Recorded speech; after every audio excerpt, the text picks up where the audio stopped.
Hello, everyone. This is the presentation for Chapter 9, The Perception of Color. So I just wanted to um, go over some of the major, the concepts, some of the themes of the chapter, some of the details in there for you. I'm going to probably have to divide this up into a couple of parts. I don't want to have a video that's overly long here. Um, so we'll kind of go from there. But you could see, and once again, the PowerPoints themselves, of course, are in the course, but I'm going to load this to the YouTube lectures section. All right, so perception of color. All right, so the color experience is quite important, um, for us as primates, for us as humans. We just change the view here. Let's do a little, I guess we can do a little bit of a slideshow here. Actually, while I'm thinking about it, where did it go? How does it go? Or do slideshow? Sorry about this. We can do play from current slide. There we go. Um, Color perception is quite important for humans. Um, I mentioned already in the course that the visual system itself is quite important for us. It's considered to be, for most folks, probably the most important system. And certainly without having blindness is a significant impairment. But what about some of the functions here? And you can see this. Color really helps with contrast. All right, it really allows us to identify objects and identify how to discriminate one object from another. It does, and these are the points your author's making. It helps identify things. It helps organize elements into objects and so forth. And it may provide evolutionary advantages. All right, so I guess there are different perspectives about the evolution of color. There was actually a biologist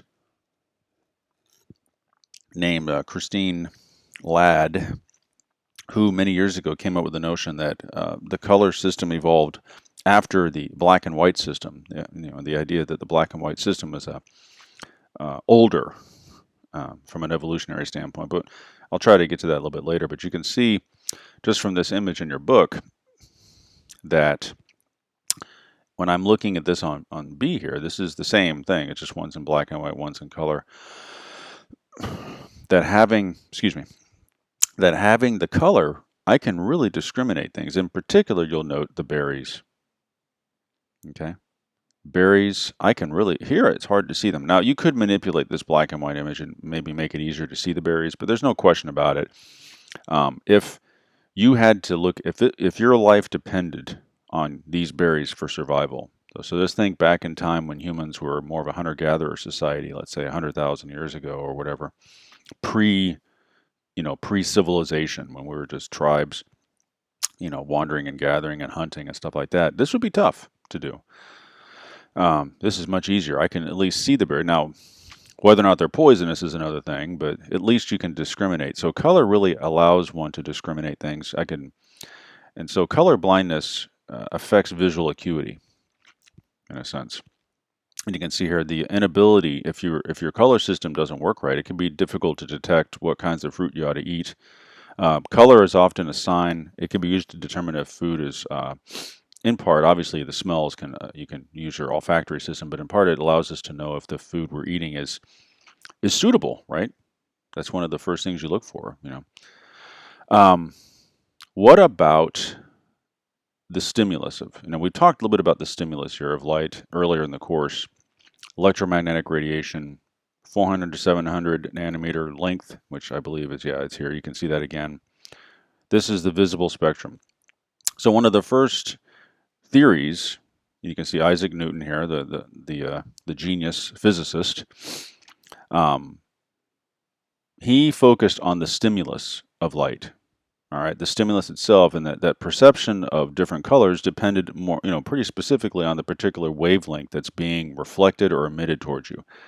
And that's, his classic prism experiment. If you take white light and it goes through a prism, the prism will then separate the light into various wavelengths. So white light, we know, is essentially composed of a mixture of all of these wavelengths from 400 to 700 and more, possibly, just we can't see it.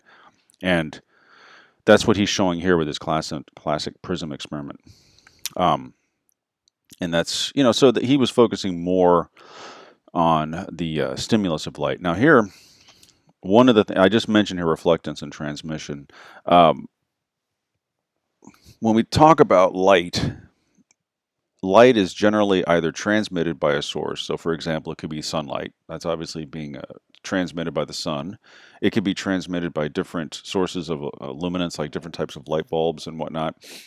The vast majority, though, of light in your room, let's say as you sit here and you're watching wherever it is you're watching this, clip, this YouTube clip, or wherever you're at, it's the light is being reflected off objects in the room, and that's reflectance. What determines what you see is essentially what is reflected off. What, at least in part, is what are the different types of waves that are being reflected off objects.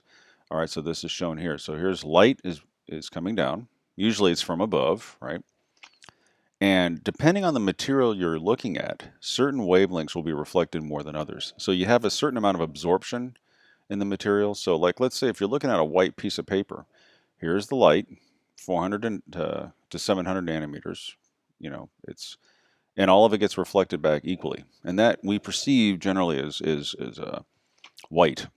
If you're looking at a piece of red paper, red tends to be more reflected, or I should say the longer wavelengths tend to be more reflected, whereas these other wavelengths tend to be absorbed. So that's the difference between transmission and reflectance. So you can look here at the different curves here. These are 400 to 700 nanometers. And what is the percentage of reflectance? So you can see white generally reflects just about all the wavelengths equally. And it does a pretty good amount. Almost, you're really getting a lot of reflectance there. Black is basically the same thing as white in a lot of ways, but you're just getting much less reflectance, but it's doing it equally as well. So you're getting, black materials tend to absorb the light. You get a lot more absorption versus reflectance. And you can see gray is essentially in between. And then here's a selective reflectance of different fruits or vegetables or whatever. Tomato is, of course, going to tend to reflect more of these longer wavelengths, assuming it's a red tomato. Lettuce, of course, we know it appears to be green, so it's going to tend to reflect these particular wavelengths more. So that's the selective reflectance and so forth. So anyhow, relationship between predominant wavelengths reflected in color. So this is more or less what the classic experiments by people like Newton did all those centuries ago. They focused more on the notion that our experience of color is more or less directly correlated or directly caused by the particular wavelengths that are being either reflected or transmitted to the retina. So short wavelengths are associated with blue, medium with greens, and so forth and so on. Everything, if we put them all together, it's white. All right. The thing is, though, when you go through the chapter, you'll discover that that's not really that's certainly not the end of the story. I remember all the way back in the beginning of the course, I mentioned to you, perception has a strong subjective component to it. The way our brain works, the way our mind works, affects perception of objects, and it affects color perception, as we'll see. There are cortical mechanisms that are in place that in such a way as that this is not the only thing that affects color perception. It's not just the stimulus, it's also how our mind interprets the information. You can look at this in your chapter. I'm not really going to go much into this. This is color mixing. Although when you look at this is interesting here. Here's like an old projector TV that they used to have back in the 80s where the image was simply mixed. You get the different wavelengths mixing together. That's just shown there. Look over the perceptual dimensions of colors. This is all pretty straightforward. This is just going into the actual stimulus itself. You have the physical stimulus of color, which is, your wavelength, the electromagnetic radiation, but then there's also the perceptual dimensions of that. And that includes, things such as hue or saturation. And you can see here, perceptual dimensions of color. We can vary saturation levels. And saturation is essentially the richness of color. If something is really, A is far more saturated than B. as we get less saturation, essentially the color becomes grayed out. All right, same thing here. We're seeing as we go from right here, B to A, we get increasing amounts of saturation there. But the hue itself is the actual color. That's more or less the hue determines. Okay, this kind of looks sort of pink, and maybe, or I guess, this is more reddish looking, and that's subjective categorization of hue. All right. Okay. And then once again, you can see there's various saturation levels. I'm not going to go into that too much. All right. Here you can see, you definitely want to be aware of this, the trichromatic theory. This was Helmholtz back in the 1800s. Helmholtz is one of the greatest physicists, scientists of the 19th century. He made a lot of contributions to a lot of the natural sciences, but he did have an interest in psychology and the sensory system, and he had some ideas regarding color vision. He also made some contributions in other senses, understanding of other senses, but one of the things we remember him most for is the trichromatic theory, which is also Young and Helmholtz. He worked with another scientist. This theory applies, and we know now it tends to apply mostly to the cones. Okay, so we have in the retina, you got cones, you got rods. We know rods, I've already talked about this, rods are more involved with night vision, motion detection, and things like that. The cones are more involved with daytime vision and color vision in particular. And Helmholtz proposed that 3 different receptors or receptor mechanisms are responsible for color vision. This theory is essentially correct. I mean, you will see it's a bit more complicated than that, but at the level of the receptors in the retina, meaning the cones, this is essentially correct. And so what he did were these ingenious experiments called color matching experiments, where he figured out that we must have 3 different types of receptors in the retina, and that the perception of color depends on it depends on the pattern of activity of these 3 receptor types. We have confirmed this physiologically now. We've known this for years. But back then, he did not have the methods available that we have now, and he used good old-fashioned psychological experiments, and these are the color matching experiments here. Observers adjusted amount. These are essentially like psychophysics type experiments. Use human beings, not animals, but use human beings to report what their experiences are. So you present a stimulus to them, and then they report what they experience. This is classic psychophysics. Observers adjusted amounts of 3 different wavelengths in a comparison field to match a test field of one particular wavelength. Okay, and this is more or less the setup. So here's this test field. So it can be, you can control what's being presented on the screen by using different filters, so that only specific wavelengths are projected, and of course these will be reflected off, and the subjects would look at this. So in this case, this is 500 nanometers. So this, as you can see, it looks like it would, for most folks, it would look sort of green. And then they could adjust these 3 different projectors to match that. This would be the comparison field. All right, so let's go back to this. So they adjusted the amounts of the 3 wavelengths to match the test wavelength. All right, so once again, their goal is, all right, this is what you see here on that person's right. Excuse me. Your job now as a subject is to use these dials and match up these 3 so they look identical. So in this case, 500 nanometers is identical to 420, 560, and 640. Now, based on that, he figured, well, since we need 3. What was that? Excuse me, something just fell. Sorry about that. He reasoned that if you have to use 3 different sources of illumination in order to match the test field, then there probably are 3 receptor mechanisms. Now, what's interesting about this also, and I want to get to here, is that this stimulus on our right, this one here that I'm pointing at, is physically different than the stimulus on the left. All right, but yet the person experiences the same thing. All right, so this is we're going to get to this called metamers, but I'll get to that in just a second. I'm going to go into that a little bit more here. But results of his color matching show that it is possible to perform this matching task. Observers with normal color vision, meaning they're not colorblind, need at least 3 wavelengths on that test side to make the matches. observers with color deficiencies, such as color blindness, can match colors using only two. All right? That's essentially what happens there. So he reasoned that because of that, we should have, typically people must have 3 different receptor types. Now, what this is called, I'm going to pull this up on the web here. Okay, let's go here. What he found, and this is just a Wikipedia entry, this is in your book, but metamerism. If you have 2 separate stimulus, 2 distinct stimuli, they're both different. All right, in this case, going back to the PowerPoint here. Oops. Sorry about that. Going to my Windows session here. Going back here, you have 2 distinct stimuli. They're different. They're physically different, yet our perception of them is the same. This is called a metamer. All right? It means I cannot, as a human observer, tell the difference here. All right?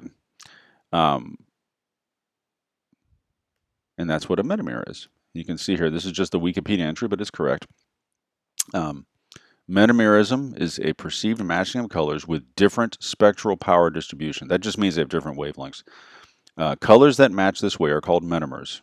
Okay, so and once again, they go into the, I can read this to you a little bit. A spectral power distribution describes the proportion of total light given off by a color. Once again, they're mentioning here transmitted or reflected again, like I was talking about, by a color sample at each wavelength.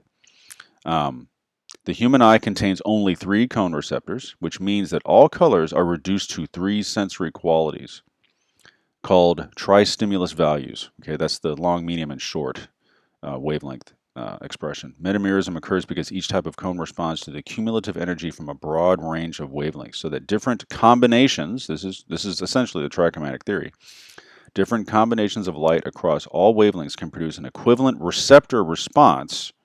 Okay, that's at the cone, the level of the cones, and the same tristimulus values or color sensation. Okay, what that basically means is that having the 3, because of this, we have the 3 different cone types.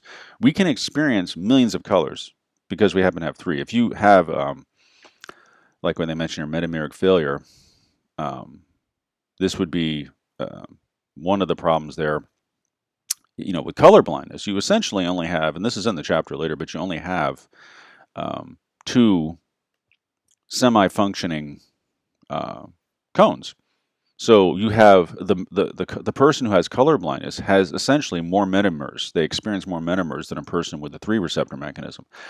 If we had 4 types of cones, you might be able to discriminate these 2 things. All right. Now, eventually, you'd have less metamers. All right. So once again, I think this is important to understand that you could have 2 physically different stimuli in the environment, and yet we're essentially fooled in a way. All right. Evidence for the trichromatic theory. All right. We kind of fast forwarding to the 1960s.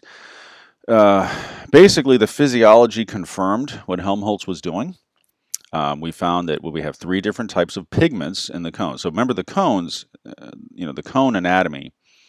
Kind of pull that back up again. Maybe get that here. Let's just do cone photoreceptors. You can do that. And we can see some images here. Here you can see this is good. Now there's plenty of images if you just do a quick search. Let's see here. Yep. Here you can see basic anatomy. That's the rod, and here are the cones. The cones are cone-shaped, and they have these discs out here, and the same as the rod. And on these discs, you have these photopigments. And let's see, there's another picture here. All in here, you have these. In the outer segment, you have all these photopigments. I don't think they actually, and that's where, when light reaches these cones, this is where you have the transduction occurring. These photopigments are altered by light. All right, they're altered by light.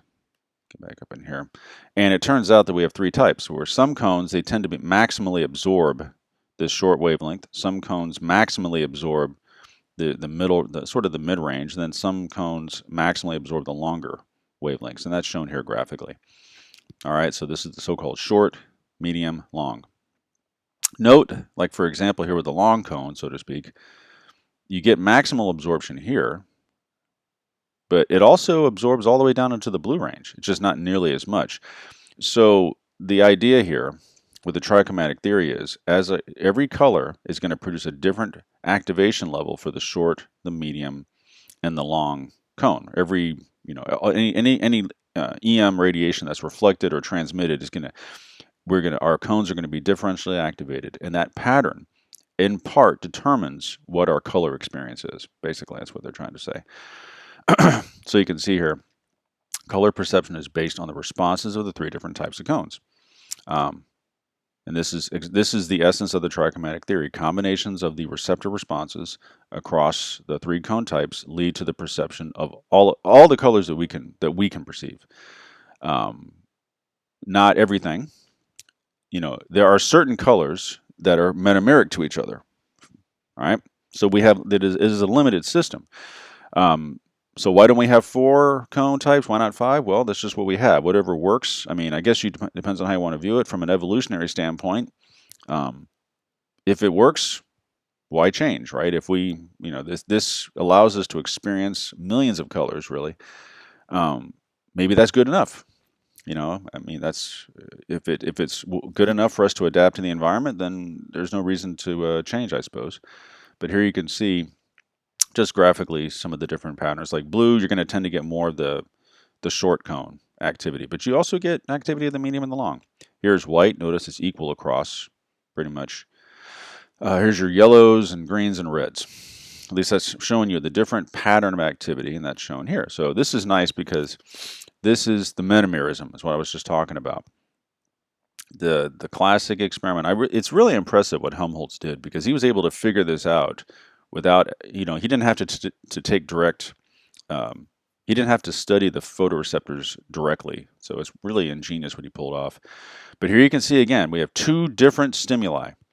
But to the typical human observer, they look the same because the pattern of activity of your short, medium, and long cones is the same for both stimulus. So if you're driving that, so in a sense, we're fooled here. Okay. Does it really matter? Not necessarily. So here you can see one receptor type cannot lead to color vision. Okay, so that's if you only, and there are folks, if you remember way back in the beginning of the course, we were doing that dark adaptation curve, showing you that dark adaptation experiment. And one of the conditions was a person called a rod monochromat. These are people that only have one receptor type, only one photopigment type. And they cannot experience color at all. So you have to have at least 2. All right. And this is, because, and this is the principle of univariance here. Absorption of a photon, which is a particle of light, causes the same effect no matter what the wavelength is, with a one receptor type system. 2 receptor types, which we call a dichromat, solve this problem, but 3 allow for more perception of colors. All right, so if we had 4 or 5 types, we'd have even less metamers. All right, but we don't. Okay, and once again, that's the idea here. I'm not gonna. I just want to get through some of these things. Yes, metamerism. So be aware of the metamerism. So here you can see again. With the color matching, you need 3 wavelengths to match colors, and the experiment dichromat only needs 2, and monochromat 1. Okay. Another theory of color vision, which was proposed by Herring back in you can see in the 1800s there. He understood that we have these what are called afterimage effects. So this is something that, your book has, I believe, a picture of an American flag. If not, I can pull one up for you. Color vision is caused by opposing responses. All right, so so the idea is that we have opponent colors like red, green, yellow, and blue.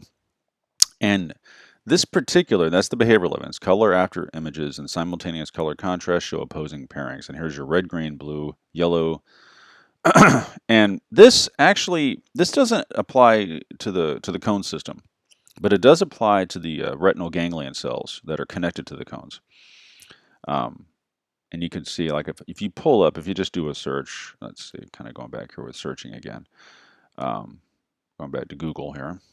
If we do after images, let's just say after images, an after image, let's just see what we find.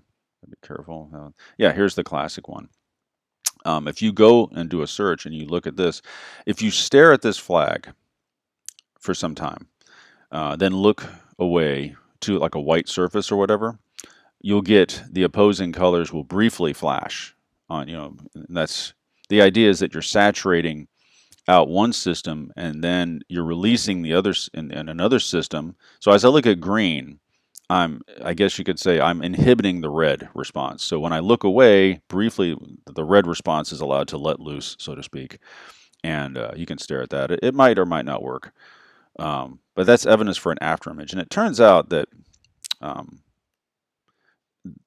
that at the level of the ganglion cells and possibly beyond in the brain, we have this type of mechanism in place.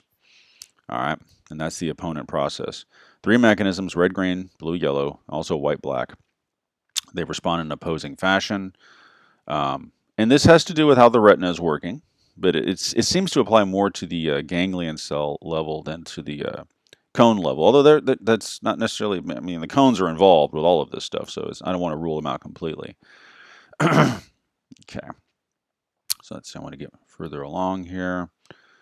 Yes, yeah, researchers performing single cell recordings found opponent neurons. Like I said, this is all the way back in the 1950s with some of the classic physiological research. Opponent neurons, meaning that you might have a neuron that responds a lot to, let's say, a longer wavelength, okay? That will correspond to red. But then if you present something of a shorter wavelength stimulus, it might show inhibition. So this is like a discrimination response by neurons, and these are found in the ganglion cells and also the lateral geniculate nucleus. This is part of the thalamus. So you can see it responds in an excitatory manner to one end of the spectrum and an inhibitory manner to the other. So this is, going back again, remember your receptive field, center, surround, organization. We find that you have an opposing response by certain cells in the retina and then in the lateral geniculate. And here's that summary I wanted to make. What I've been saying here. Excuse me. Trichromatic theory explains the responses of the cones, so it's consistent with cone activity. Opponent process does a better job explaining the neural response contained in the brain itself, ganglion cells in the retina, and so forth. And that's really shown here. So it's kind of interesting. Receptors follow the trichromatic. Opponent process tends to describe the ganglion cells. And then, of course, and they're just showing you here behavioral ways to there's something I didn't get into earlier, the hue cancellation method and the color matching methods. These are ways to behaviorally study each of the, find evidence for each particular theory. So this is a case where the theories are not necessarily one is right and one is wrong. They just complement each other. One is just dealing with, they're dealing with different parts of the visual system, basically. And here you can see, this is a nice little figure here that's in your book, 925 Neural Circuits, showing how you can get an opposing response, but it starts with the cones here. So here you can see you got your M and L cone. This is making inhibitory. This could be a ganglion cell. And they're just showing here, like if the L is stimulated, this has an excitatory effect on the cell, and then you're going to experience red. If your M cone is more stimulated, this is going to have more of an inhibitory response. And when these cells here are more inhibited, the psychological experience is green, as an example. All right. So this is an opponent process. All right. And it's actually, it can get rather complicated here for all the different color types, but this gives you the idea, at least. Okay. So that's the basic outline at the stimulus level. I'm going to stop at this one. I'm going to post another one here in a little bit. I wanted to just kind of get through half of it, kind of make sure I get through that. So I'm going to get another lecture posted here. Please, I'm going to put these in a discussion format. So, it's a place where you can post your comments and questions and so forth. Anyhow, that's it for this first lecture. And I hope all of you are doing well. And if you have any questions, feel free to email me.